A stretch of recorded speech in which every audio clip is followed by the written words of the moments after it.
Morning students, 8th class, lesson number 4। बच्चों, ये अभी आपका पहुँचे हैं हम सिंचाई की आधुनिक विधि, जिसमें पिछली वीडियो में ड्रिप सिस्टम के बारे में आपको बता दिया गया था कि ड्रिप सिस्टम के द्वारा सिंचाई ऐसे स्थानों पर की जाती है जहाँ पर मिट्टी समतल नहीं होती और उतार चढ़ाव होता है। अर्थात पहाड़ी इलाके में जो खेती की जाती है वो ड्रिप सिस्टम के द्वारा उसकी हम एक तरीके से पानी देते हैं। पानी की जो पूर्ति है ड्रिप सिस्टम के द्वारा की जाती है, जिससे पानी वेस्टेज ना जाए, या उन स्थानों पर ड्रिप सिस्टम का प्रयोग किया जाता है जहाँ पर पानी की अत्यधिक कमी होती है, जिससे पानी रास्तों में या नालियों में या पाइपों में इधर उधर वेस्टेज ना हो और डायरेक्ट जो है प्रत्येक बूंद पानी की प्रत्येक बूंद पेड़ों के पास पहुँचे। तो ड्रिप सिस्टम के द्वारा हम उस स्थानों पर सिंचाई करते हैं जहाँ पर पानी की अत्यधिक कमी होती है या खेत जो हैं ऊंचे नीचे होते हैं, उतार चढ़ाव होता है, समतल नहीं होता है। ठीक है बच्चों, इसके बाद हम चर्चा कर रहे थे कि फलदार पौधे, बगीचों और वृक्षों को पानी देने का सर्वोत्तम तरीका है जो कि ड्रिप सिस्टम के द्वारा होता है, जिसमें पौधों को पूर्ण रूप से बूंद बूंद करके जल मिल जाता है। यह विधि उन भागों में प्रयोग की जाती है जहाँ पर पानी की कमी पाई जाती है, जैसे राजस्थान का क्षेत्र आता है। ये बच्चों आपको बता दिया गया कि ड्रिप सिस्टम के द्वारा किस तरीके से सिंचाई की जाती है। अब है खरपतवार से। गेहूं के खेत में खरपतवार से सुरक्षा बहुत ज़रूरी होती है, क्योंकि उस समय खरपतवार बहुत ज़्यादा ज़मीन पर हो जाता है और गेहूं की फसल को बचाने के लिए खरपतवार को नष्ट करना बेहद ज़रूरी होता है। खेतों में अन्य अवांछित पौधे नहीं उगने चाहिए। इस प्रकार के पौधे जंगली पौधे होते हैं जो फसल को नुकसान पहुंचाते हैं। खेत में अन्य अवांछित पौधों को खरपतवार कहते हैं। खरपतवार के लिए निराई करनी पड़ती है और रासायनिक क्रियाओं का भी उपयोग किया जाता है, जिसे खरपतवारनाशी कहते हैं। फसल को कोई नुकसान न पहुंचे, इसके लिए खेतों में डीडीटी का छिड़काव किया जाता है, या अन्य कुछ ऐसे रासायनिक पदार्थ अब बाज़ारों में मिलते हैं जिनका छिड़काव करके हम खरपतवार को पूर्ण रूप से नष्ट कर देते हैं और फसल का इस पर कोई प्रभाव नहीं पड़ता। उसके साथ साथ कीट लगने वाले कुछ कीट पतंग, कीड़े मकोड़े जो फसलों पर उस समय लगते हैं वो भी पूर्ण रूप से नष्ट हो जाते हैं। और बच्चों, हमें इस बात का भी ध्यान रखना चाहिए कि जब हम इस प्रकार के केमिकल्स का या डीडीटी का या इस प्रकार के किसी अन्य रासायनिक पदार्थ का छिड़काव करते हैं तो हमें अपना मुंह ढक करके रहना चाहिए, जिससे उस केमिकल की दुर्गंध हमारे अंदर प्रवेश ना कर जाए और हमें नुकसान न हो जाए। तो हमें छिड़काव करते समय इन बातों का भी ध्यान रखना चाहिए। नेक्स्ट नंबर है बच्चों कटाई और दावना, कटिंग और थ्रेशिंग।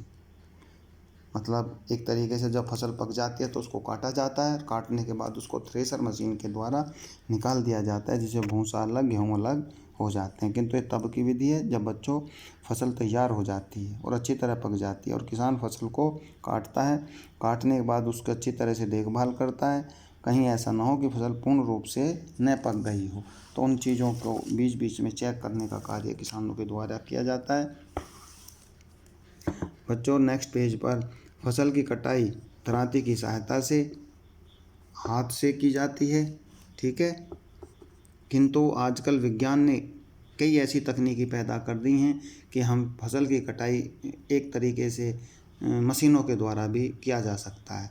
और जब फसल कट जाती है और अच्छी तरह सूख जाती है तो फिर उसको थ्रेशर मशीन के द्वारा निकाल करके गेहूँ और भूसे को अलग अलग किया जा सकता है। इस तरह हम देखते हैं कि आजकल क्योंकि कृषि में भी बहुत ज़्यादा प्रौद्योगिकी का विकास हो चुका है, टेक्नोलॉजी आ गई है और अब जो हैं थोड़े से व्यक्ति अच्छी तरह से खेती करने में भी सक्षम होते हैं। उसमें कई आदमियों के बजाय अच्छी मशीन की आवश्यकता होती है, जिससे हम उनको सही तरीके से अपनी फसल पकने के बाद उसको काट लें, काटने के बाद उसको थ्रेशर के द्वारा अलग अलग कर दें और अपना घर सुरक्षित भंडार गृह जो होते हैं उनमें कर दें। तो अगला पॉइंट है बच्चों भंडारण। भंडार गृह में किस तरीके से प्रत्येक किसान अपने फसल को सुरक्षित रखता है। ठीक है बच्चों, ये है नेक्स्ट नंबर भंडारण, स्टोरेज। जब किसान फसल को काट लेता है तो अनाज को ऐसे स्थान पर सुरक्षित रखा जाता है जिसमें अनाज को नमी, कीड़े मकोड़ों तथा घुन आदि से बचाया जा सके। ऐसे स्थान पर हम अनाज को रखते हैं जिससे इस प्रकार के किसी भी जैसे कोई भी कीड़ा मकोड़ा है, नमी है या घुन इत्यादि जो ऐसे कुछ सूक्ष्म कीड़े होते हैं जो हमारी फसल को नुकसान पहुंचाते हैं, तो हमें हमेशा उस स्थान पर उनको रखना चाहिए जहां नमी ना हो। अगर बच्चों नमी कहीं भी अगर मिलती है तो समझ लीजिए आपके जो भंडार गृह है या भंडार जो आपने फसल का किया है वो एकदम बेकार हो जाता है। तो हमें भंडार गृह भी सोच समझ कर ऐसे स्थान पर होने चाहिए जो नमी से दूर हों, जहाँ पर किसी प्रकार की सीलन अथवा नमी नहीं होनी चाहिए। भंडार गृहों को कीटों अथवा चूहों से भी सुरक्षित रखना चाहिए, क्योंकि वहाँ पर हमारी जो पकी हुई फसल है उसको रखा जाएगा। तो हमें भंडार गृह भी ऐसे स्थान पर ही बनाने चाहिए। विशेष जानकारी है बच्चों इसके साथ साथ, जब हम अपनी फसल को या गेहूँ इत्यादि को टंकी या कहीं भंडार गृह में भरकर रखते हैं तो हमेशा नीम की सूखी पत्तियाँ घरों से अनाज के भंडारण में उपयोग की जाती हैं। तो हम नीम की पत्ती को उसमें मिला करके या नीचे रख करके या साइडों में मिला करके रख देते हैं, जिससे उसमें किसी प्रकार का घुन, कीड़े मकोड़े और नमी उस भंडार गृह में न जाए और हमारी फसल सुरक्षित रहे। जंतुओं से प्राप्त भोजन, नेक्स्ट पॉइंट है बच्चों, जंतुओं से प्राप्त भोजन। कुछ जंतु ऐसे हैं जो हमारे जीवन में भोजन के काम आते हैं और उन्हें लोग गेहूं के स्थान पर, भोजन के स्थान पर उनको भोजन के रूप में ग्रहण करते हैं, जिसकी अब हम यहाँ चर्चा करने वाले हैं। जो मनुष्य का भोजन होते हैं, कुछ ऐसे जंतु हैं जो मनुष्य का भोजन होते हैं, जिनको एक स्थान से दूसरे स्थान तक आयात निर्यात किया जाता है।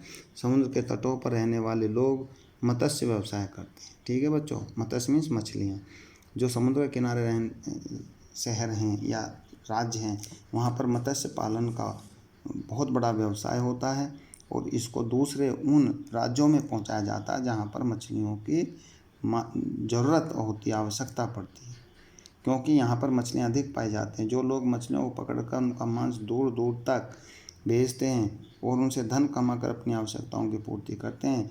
इसके अतिरिक्त पालतू पशुओं को रखा जाता है। ठीक है बच्चों, उनकी अच्छी प्रकार से देखभाल की जाती है, उसे पशुपालन कहते हैं।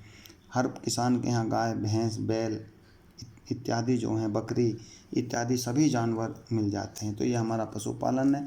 जो फालतू जानवर होते हैं उनको बेचा जाता है और इसी तरह से किसान को भैंस, गाय, बकरी, ऊँटनी इत्यादि से भी लाभ मिलता है, प्रॉफिट मिलता है।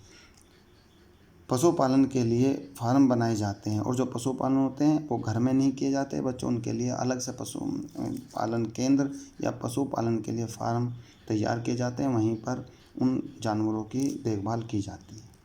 बच्चों, लेसन आपका कंप्लीट हो गया है। इसमें आपने क्या सीखा, ये सभी पॉइंट अभी चर्चा करने वाले हैं कि हमने जो भी इसमें पढ़ाया है या जो भी आपने पढ़ा है ये सब आप इसमें थोड़ा समझेंगे। सबसे पहले हमने पढ़ा है कटाई का अर्थ, पकी हुई फसल को हाथों या मशीनों से बच्चों काटना, इसके बारे में हमने अध्ययन किया।